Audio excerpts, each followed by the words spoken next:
So according to Puck News, there are apparently 7 possible new Marvel Disney Plus live action series Wonderful. that could be They're definitely not going to flop. coming out. Now that's weird, in fact, because at D23, the only one that was announced was Vision Quest, which they're calling it the end of the trilogy, the end of the Wanda trilogy, and all of that kind of begs the question, why would they be doing that when it seems like in every respect the studio is moving away from relying on Disney Plus as a means of their content out there?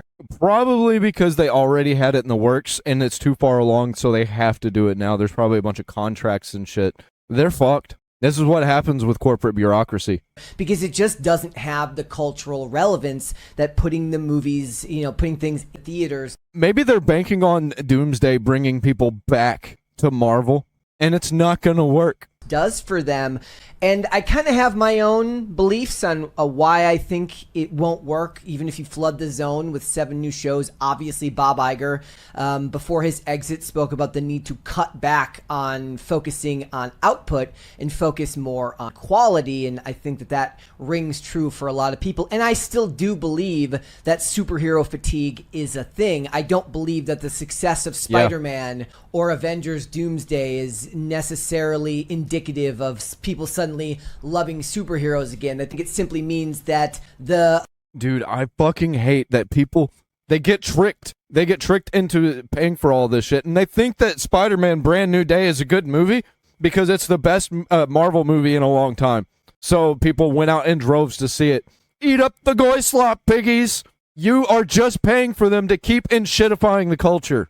They are not back. Avengers characters like Steve Rogers, Thor, and all of them, they're kind of grandfathered in, and people have interest there because they're very well known. And obviously, Spider-Man is universally beloved and omnipresent in the culture. I love Spider-Man. I want them to fucking be done with Spider-Man. I hate Tom Holland Spider-Man. So I thought Brand New Day was all right. I had a lot of issues with it. It's one of the worst Spider-Man movies. Unfortunately, one of the best Marvel movies. Look back at what they were doing, and we'll get into all of this, but let's just go through what they were doing at Disney when they flooded the zone, and that really is what they were doing from 21 to 24. So in 2021, they released WandaVision, Hawkeye, Loki Season 1, Falcon and the Winter Soldier, What If Season 1. In 2022, you got Moon Knight, Miss Marvel, I Am Groot, She-Hulk, Werewolf by Night. I'm adding in some of the animated there those as well, obviously with all that stuff. 2023, this is when they started cutting back. You had Secret Invasion, Loki Season 2, What If Season 2. 2024, you had Echo, X-Men 97, Agatha All Along, Season 3. X-Men 97 did pretty good. I tried watching it. I didn't like it. It looked too modern. 25, you get stuff like Daredevil Born Again, which did not manage to really impress with people the way they wanted it to. And I think in a lot of ways, knowing that it was going to be made... Because it's too safe. It's too corporate. It's too uninteresting. It seems like it's made just to be made for the sake of it existing. By Disney, it was always set up for failure because it was never going to reach the levels of success that you got with Netflix Daredevil. And that kind of, you look at all of those shows and you think about how Marvel Netflix started to feel crowded by the time you got to Iron Fist and Danny Rand and then Defenders, right? You go from Daredevil to Jessica Jones to Luke Cage to by the end of it, it did feel like you were starting to get kind of bombarded with stuff and the world felt more crowded perhaps than it needed to be. And as the shows went on, shows like Iron Fist were the proof that they had that they weren't necessarily going to be able to keep up that quality that they really mastered with Daredevil Season 1. I don't even know what Iron Fist is. And I know about Iron Heart. Daredevil, Born Again, underperformed. Wonder Man, which I loved, thought was absolutely fantastic, was great, but the viewers that they wanted... Are we going to talk about Madam Web? That's my favorite Marvel movie of all time. I love how people were trying to tell me how good it was before that movie came out, and when it was out and people going to theaters, like, I absolutely loved this movie.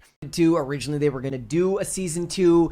They ended up canceling that. So I guess let's go through the article here a little bit and draw our conclusions. You don't like Madam Web just because you're a sexist. You're a misogynist. So it says, according to Puck News, Marvel is actively developing multiple live-action Disney Plus streaming service, although specific projects remain unknown. Announcements could arrive in the near future. I think they're going to cancel them. It'd be funny if they're all white-led shows and they canceled all the black shows.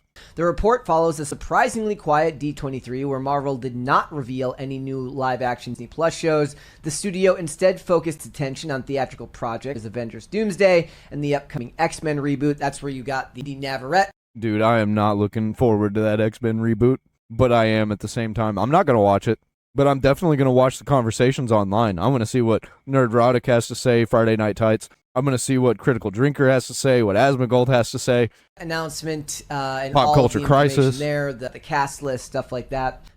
Vision Quest, which has been described as the final chapter of the WandaVision trilogy, was the only new live-action series prominent event. It premieres on October 14th. The new report appears to contradict previous claims that Marvel is winding down. Why does that shot have the same lighting and colors as the Odyssey right there? And Fable, the video game. Dude, it's all like trying to look realistic, and I hate it. These are comic book movies, man. I don't want them to look realistic. I want them to feel like comic books.